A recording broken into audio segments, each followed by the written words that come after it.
আওয়ামী লীগ রাজনীতি করতে পারবে কিনা, গণহত্যা চালালো তাদের বিচার হবে, কারা চালিয়েছে এটা কি মানুষ দেখেনি? কোন পুলিশ, কোন ওসি, কোন এসি, কোন ডিসি এখানে ভূমিকা রেখেছে?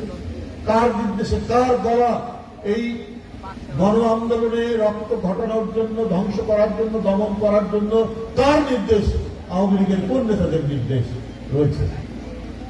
আপনারা একবার বিচার দ্রুত নিশ্চিত করতে পারলে আওয়ামী লীগের পুরনো দল, এখন সেই দল যারা অপরাধী, অপরাধের বিচার হলে তারপরে জনগণ কাছে গিয়ে তারা, জনগণ যদি তাদেরকে রাজনীতি করার সুযোগ দেয়, সেখানে তো আমাদের কিছু বলার না। যে লোক আওয়ামী লীগের নেতৃত্বে আসবে, সে যদি অপরাধ না করে, সে যদি ছাত্র হত্যা না করে, সে যদি কোনো অর্থ লোপাট না করে, টাকা পাচার না করে, এইরকম লোক যদি নেতৃত্বে আসে, তাহলে সেই আওয়ামী লীগ কেন রাজনীতি করতে পারবে?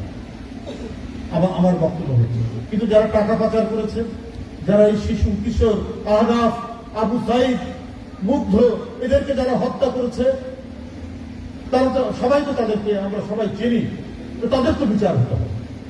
এই 2000-এর মতো শিশু, কিশোর, তরুণ, ছাত্রছাত্রীকে যারা হত্যা করেছে, শ্রমিক, রিক্সাওয়ালাদেরকে যারা হত্যা করেছে, তাদের বিচারটাই আমরা করি না কেন? তাদেরকে দৃষ্টান্তমূলক আমরা শাস্তি দেই। যে প্রধান ছিলেন, তিনি আল্লাহ বিশ্বাস করতেন কিনা সন্দেহ আছে, শেখ হাসিনা।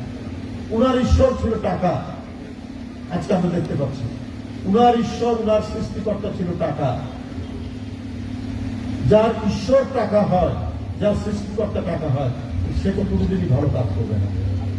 তাদের প্রত্যেকেরই বাড়ি ঘর ঢাকায় আছে, বিভিন্ন জায়গায় আছে, তারপরে সরকারি সম্পত্তি তারা লোপাট করেছে, তারা ব্যাংক খালি করে দিয়েছে। এবং এর মধ্যে এই যে ব্যাংক খালি করে দেওয়া, এই যে লক্ষ কোটি টাকা বাইরে পাচার করা, এই পাচারের মধ্যে অধিকাংশই হচ্ছে শেখ হাসিনার আত্মীয় স্বজনরা জড়িত, তাদের পছন্দনীয় ব্যবসায়ীরা জড়িত, তাদের লোকজন জড়িত। তো তাদের তো বিচার নিশ্চিত করতে হবে। আসুন সবাই মিলে এই হত্যাকারী, যারা গণতন্ত্রকেও শুধু হত্যা করেনি, যারা প্রতিষ্ঠানকে ধ্বংস করেছে, যারা বাংলাদেশের স্বাধীনতা বিক্রি করেছে, এবং এই স্বাধীনতা বিক্রি করে নিজের গদি আঁকড়ে রাখার জন্য যারা শিশু, বাচ্চা থেকে শুরু করে তরুণ, কিশোর, রিক্সাওয়ালা, শ্রমিক, এদেরকে হত্যা করেছে, সেই বিচারটা আমরা নিশ্চিত করি।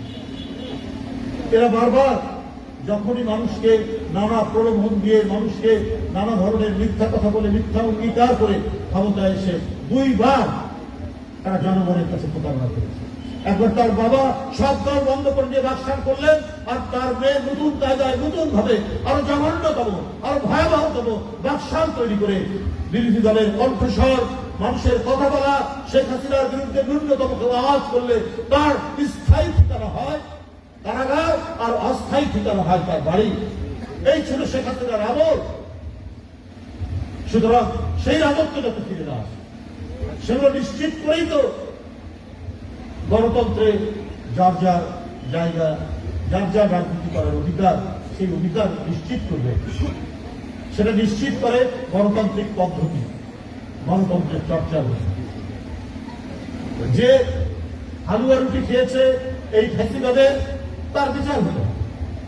যে মাংস খেয়েছে এবং ওই মাংসের ঝোল যে খেয়েছে, তারও বিচার হতে হবে। ফ্যাসিবাদের উত্থান ঘটানোর আর কেউ চেষ্টা করবে না।